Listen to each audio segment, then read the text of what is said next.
ನೋಡಿ ಫ್ರೆಂಡ್ಸ್, ಇದು ನಮ್ಮ ಅಜ್ಜಿ ಮಾಡೋ ಶುಂಠಿ ಕಷಾಯ.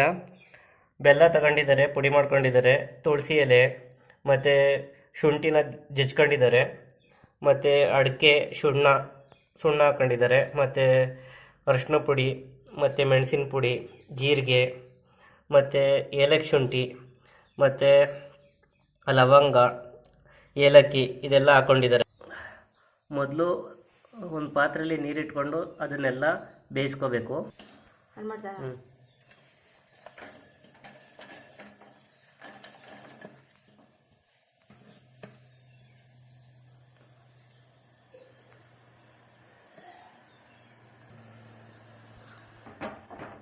ಅದನ್ನು ಚೆನ್ನಾಗಿ ತಿರ್ಸ್ಕೊಂಡು ಬೇಯಿಸ್ಕೋಬೇಕು. ಸಾಕು. ಈಗ ಹಾಲು ಹಾಕಬೇಕು ಫ್ರೆಂಡ್ಸ್. ತಗೋ.